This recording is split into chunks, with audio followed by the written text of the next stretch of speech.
All right. Well, Rob, let's move to we mentioned the playing game tonight, Cleveland, Atlanta. Tomorrow it gets started. The real playoff games get going. And these, they got a playoff feel just because it's elimination situations. But tomorrow's when it gets started. And a series that I am really looking forward to, Rob, and it's tomorrow afternoon or evening. Philadelphia and Toronto.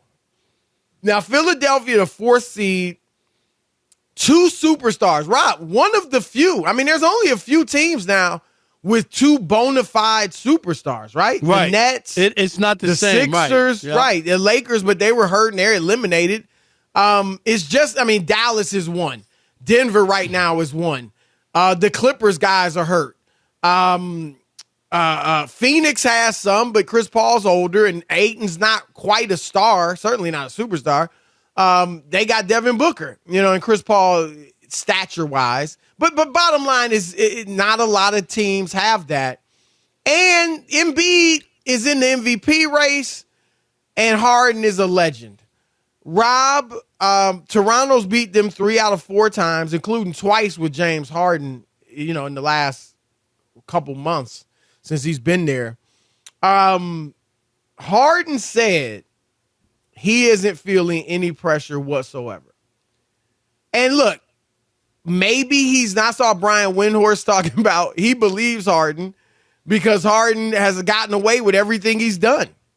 He quit on the Rockets, and what do? They trade him to where he wants to go, Brooklyn. He quit on Brooklyn, the Nets, right? He gets traded to where he wants to go. Even if he plays well, he's likely to get this contract extension worth $200+ million. But I feel like, Rob, James Harden, I think he is feeling the pressure because he clearly has felt the pressure. We've seen him too often have bad games in huge moments. And I don't mean just you're off, you're missing shots. That can happen to anybody. But I mean, you're not taking shots.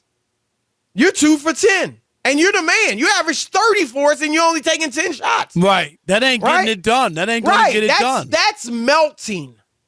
Okay, that's not John Starks, Rob. John Starks, everybody knows, 2 for 18 in the finals against Houston in one game. He didn't melt, Rob. He just didn't make off. shots. Right. He didn't make shots that night. And if you remember that series, Chris, he balled out in Game 6, which forced the Game 7. Right. He balled out in Game 6. Right. And that's why, he just felt had the like guts he was to keep exactly shooting. Right.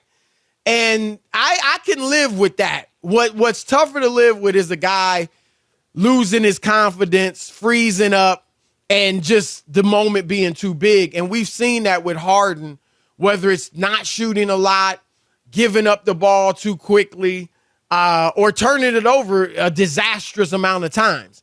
So I do think he feels the pressure, Rob, because if they could go out in the first round. They really could. I don't think people, and I get a lot of people, probably most are picking Philly, and I don't blame them. I mean, I think I'm leaning that way with a lot of hesitation. But I wouldn't be surprised if they get beat by Toronto. Because James Harden, Rob, you think he was mediocre by his standards. By his standards. You think he didn't play well in Brooklyn? Rob, in April, here were his numbers. 16 points, 36% shooting, 27% from 3. So there is pressure. And you know what the Philly fans are like, Rob. They don't play. If James Harden doesn't deliver, he is going to feel the full force of the Sixers fans' heat. And, we'll see. Like I said, if Philly's kind of in a tough spot because they gave up Ben Simmons for him, so they almost got to keep him. Daryl Morey loves him. But it could end up, it'll be interesting if he struggles and they go out early, what that means for this contract extension that he wants to sign. So I think James Harden, Rob, I think it's one of the most intriguing storylines in the playoffs and certainly in this first round. I don't doubt it at all. I think you're spot on, and he can poo-poo it, Chris, all he wants. He has nothing to prove and all that. That's not true. It's just not true. Because if this ship goes down in the first round and they get knocked out, and Toronto's capable, Chris, I'm still going to pick Philadelphia, but Toronto's capable. Yep. That's all I'm going to say. I'm picking Philly. But if this goes south and it's ugly, then people will come down. And the people in Philadelphia will wonder, did we make a mistake? As much as we hated Ben Simmons, right? Did we make a mistake? Right, because you might have been able to get a Lillard, a Beal, somebody else. Right. No, definitely. And you're starting to look at it and say, this is bad. And if he's going the other way and the nightlife and all the other stuff, Chris, is starting to – it takes effect at some point.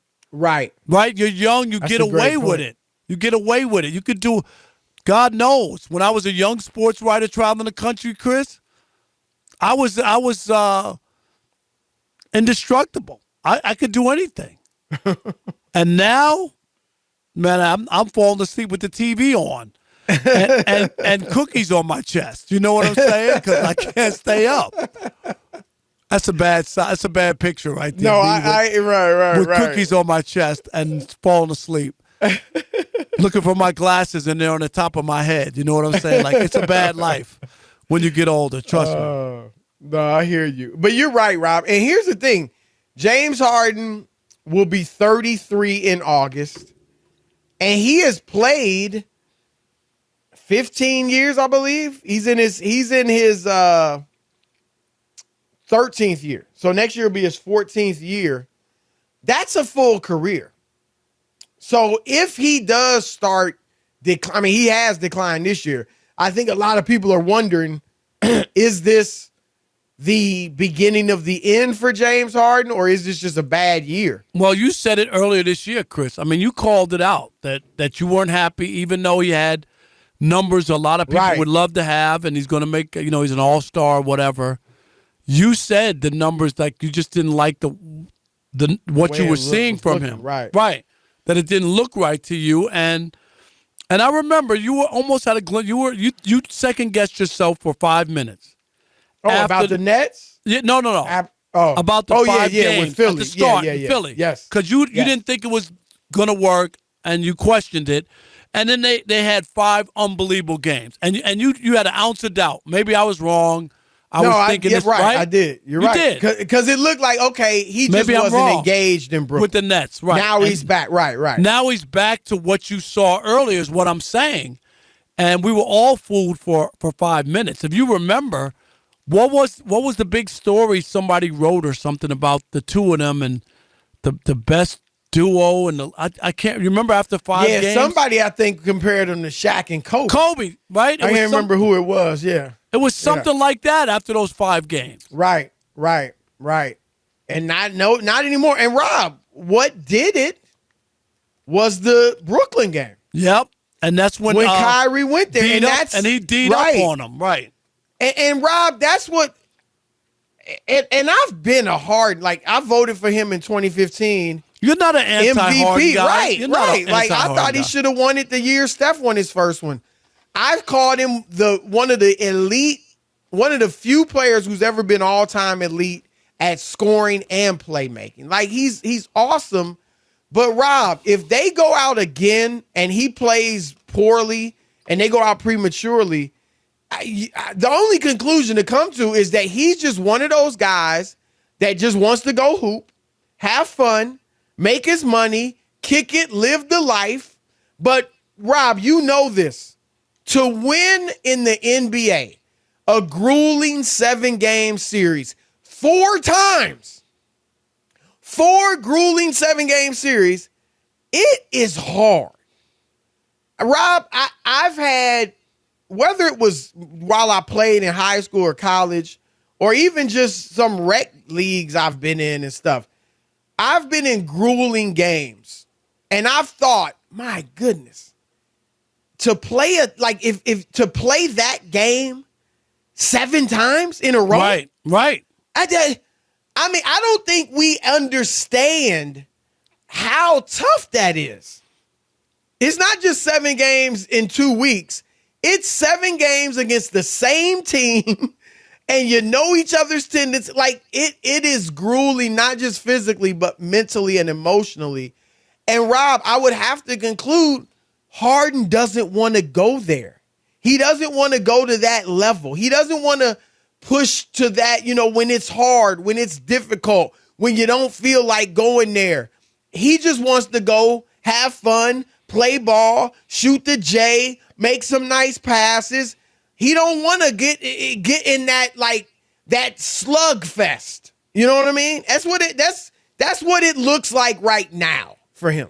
Well, that's what we saw when Kyrie said, okay, I'm not going to play off Kyrie you. made it a slugfest. Right. He said, I'm going to play on you and make you earn all this. And it looked like he didn't want any part of it. So if I'm a Philly fan, this is very big.